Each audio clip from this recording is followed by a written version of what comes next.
Well, good morning. I hope you all can hear me and see the PowerPoint.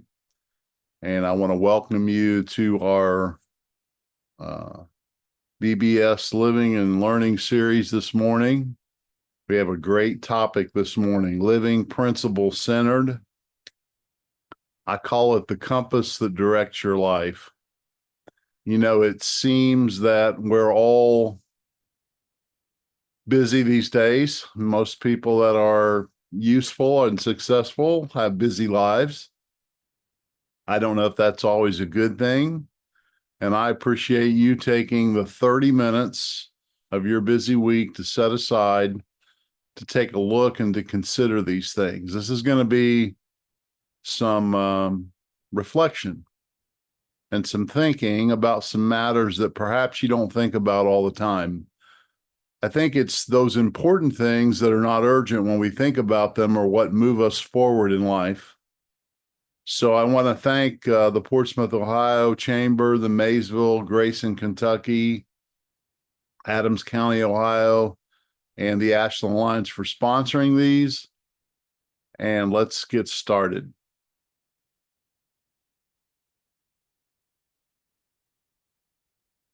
There's a list. If you ask for the PowerPoint slides, you'll get this. There's a list of upcoming events and also the ones we've already had. The ones that we've already had are available on my website. The links to those as YouTube links. You can watch those at another time if you like. But we're down there at June 26th, Living Principle Centered. What's coming up are some interesting ones. The learning starts the second half of the year. Learning to say no, learning to collaborate, learning to solve problems, learning to master self-talk, learning to reinvent yourself, and learning to embrace change. So we hope all of you can join us for those. And we love having people that join us live and even people who come in later and view the webinars. So the rules of the game. I always start with these because you're taking 30 minutes of your life to dedicate to this. And so what I'm going to do is give you the rules that will help you have the absolute best experience that you can have. So first of all, you need to own it. Probably today is the biggest lesson on ownership that I've ever given. Are you going to own the compass of your life? Are you going to own that direction? Are you going to choose that? Are you just going to be pushed and pulled and drift along with default or with what other people say? That is the question this morning. Second, how do you participate 100%? You get out of things what you put into things. I would suggest that you turn extraneous devices off, that you try to be isolated somewhere where you're not distracted by other people and other activities, if that's at all possible, that you get out a piece of paper and a pen and write down things that come to your mind, thoughts that you have. That's how you can get the most out of this. Come with an open mind.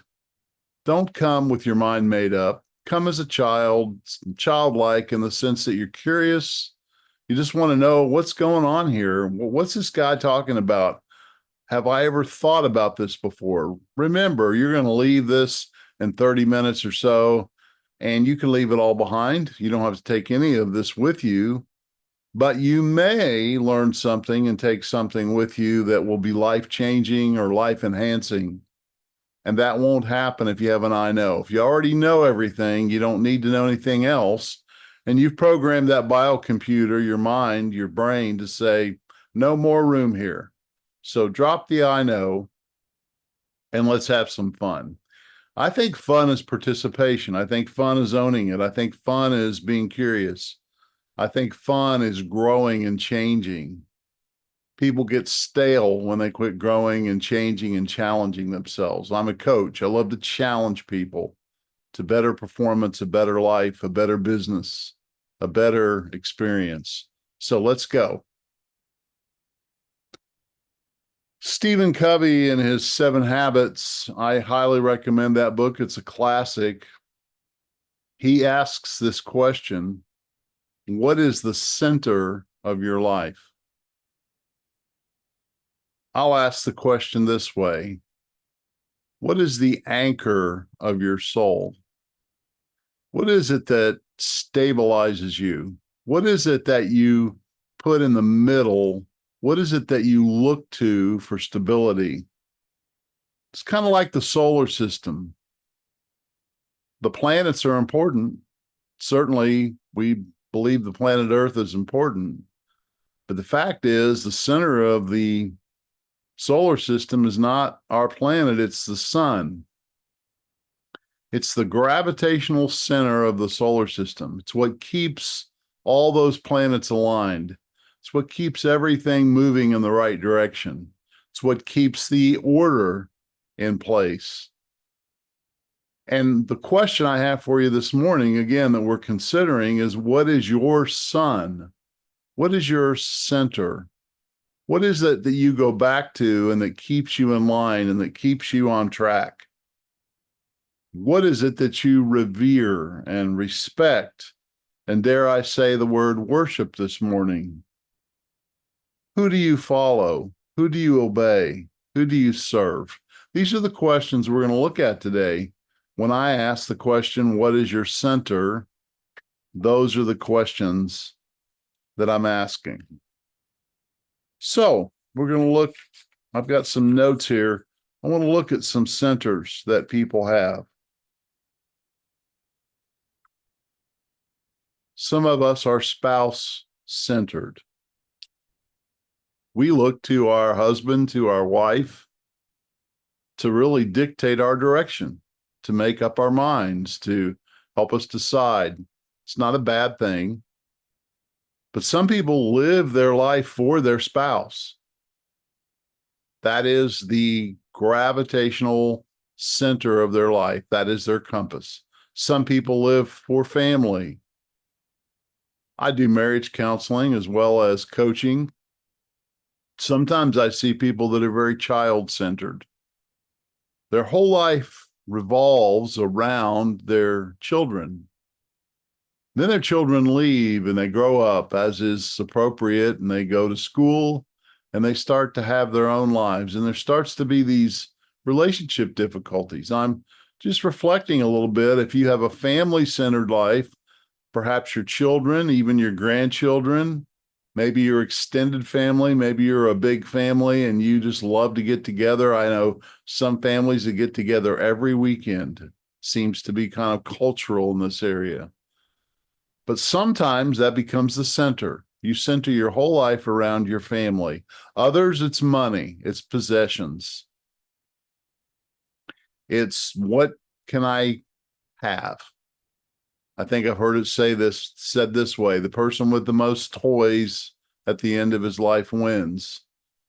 The house, the car, the boat, the hobby, the golf clubs, the vacations, the money, the material side of life. Some people, that's their center. That's what they live for. Here's another one: work. I'm a business coach. I help people with their workplace, especially if they own the business. Many people who own a business, their work consumes them. It is the center. It's the gravitational center of every day, of every week, of every month, of every year. It is the first consideration of what's going on. So that's most important.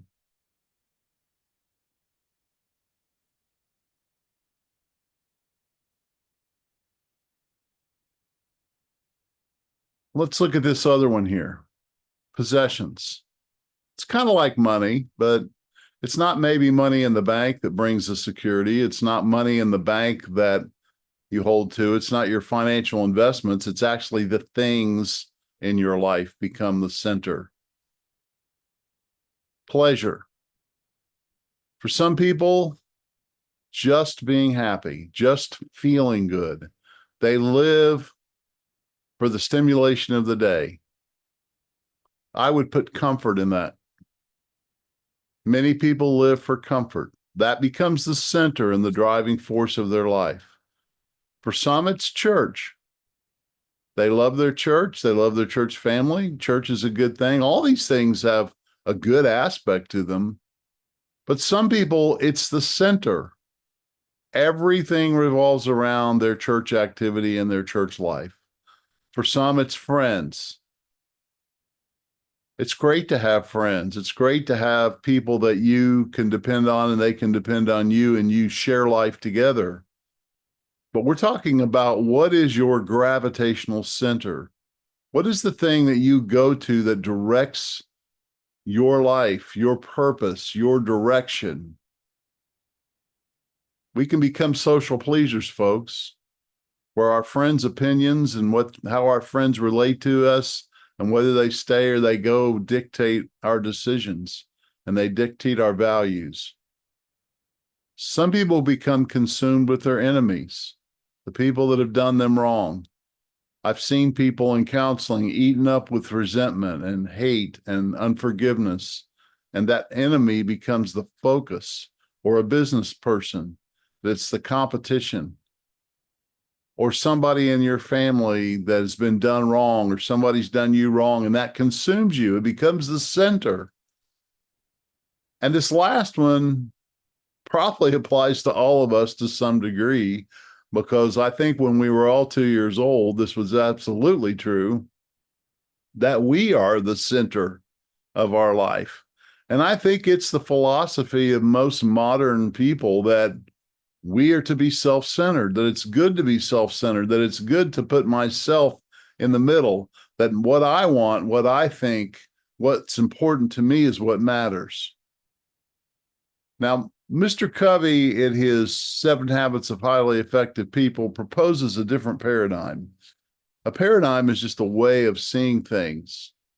He proposes that we should have principles in the center if we want a stable, successful, great life. That principles need to be the middle of our existence. So let's talk about what that means. What does it mean to be principle-centered? Well, there are principles. Let's define it, and then we'll talk about this. Living a principle-centered life is choosing personal values and making choices that are aligned with self-evident, unchanging truths. Now, there's a statement. And again, we'll send you these PowerPoint slides if you want them. So if you don't want to write all that down, but that's an important sentence in this presentation. Living a principle-centered life is choosing personal values, that's what's important to you, and making choices, that's what you choose to do, that align with self-evident changing truths. Let's talk about gravity for a minute. You can jump out the window, you can jump out of a building, you can jump out of a plane. If you don't have a parachute and something to slow you down, you're probably, if you're high enough up, you're a dead person. That is true. Gravity does not change for us. Gravity is a self-evident, unchanging principle or truth. You either align your life and your driving habits and your bicycle riding and your sports participation with gravity, or you don't. And gravity always wins. Now, I want you to think about that. If I don't want gravity to be true and I don't want gravity to be there, doesn't matter, it's still there. And if I don't align my activities in my life with that gravity, I'm going to have problems. Well, what we're proposing today is that there are other self-evident truths that if we align our lives, our values, and our actions with those, we'll have a good life. We'll have a meaningful life, dare I say, a righteous life. And if we don't, we'll be in the other camp. Covey gives some examples in his book of some self-evident truths, the truth of fairness. We all have a sense of what's right and wrong to do to others and what people do to us. Integrity and honesty. The principle of excellence. When you see something beautiful that's good and complete, it has a sense of rightness. Here's one, reciprocity. What does that mean? In simple terms, that's the law of sowing and reaping. That basically in life, what I put out is what I get back. If I put out respect, I typically get back respect. If I put out kindness, I typically get back kindness. If I'm a generous, giving, loving, kind, beautiful type of person, that tends to be what I attract back to myself. That principle is a principle in nature. If you want apples, you plant apple seeds, which produce apple trees that give you apples. If you plant orange seeds or some other kind of seed, you don't get back something different. You get back what you put out. It's not absolute, but it certainly is typical. And it is more likely that if you show up smiling in the morning, that people will smile back. People respond to what we put out. It's cause and effect. It's the principle of cause and effect. You can't beat it. You can't get around it. And here's the point for this morning. Where are you aligning to these self-evident truths? Where are you misaligned? That idea of self-evident truth actually is in our Constitution. We hold these truths to be self-evident. The founders of our country understood that there were certain things that were just assumed or at least evident if you thought about them. A creator and a result of people that have some unalienable rights given by their creator, not by the country.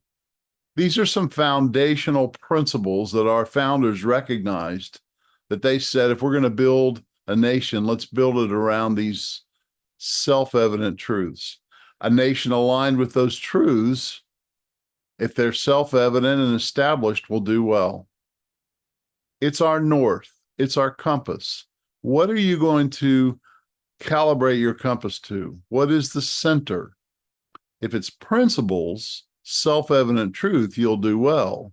If you fight self-evident truth, you'll have lots of problems and difficulties. Now, just because you're aligned well doesn't mean you won't have problems and difficulties. It means you'll be able to function and benefit from those problems and difficulties and challenges. And we've talked about that at other times in our meetings together. So I hope you get a sense of what is principle centered. So Dave, great. I get the concept. I need to align myself with some things that are absolutely established and true, kind of get some thought about what those are. How do I do that? Well, that comes down to this next question. What is the relationship of principles, values, and choices? And I put a pyramid in here just to help you see this, that at the foundation, we have these self-evident principles that we've been talking about. And how I create a center in my life that is healthy is I declare and align my personal core values with those self-evident principles. And therefore, day to day, as I live my life and make my choices, make my decisions, make my path, my plans, I go back to those personal core values that I've aligned to these self-evident principles. This is a bit philosophical, but I tell you, it's very powerful. What values might you hold? The self-evident principles is actually the north. The compass that you set is your personal values. I want my compass to point to those self-evident principles. And then I need to follow that compass as I make my decisions and I move forward. The principles don't move. I need to magnetize the compass to align the arrow and then follow the arrow. That's how those are related. I'm going to give you a minute just to soak that in. It's a lot to think about, but it becomes very powerful with the application. Here is a set of core values I received from a friend. These are suggested core values that align with self-evident principles.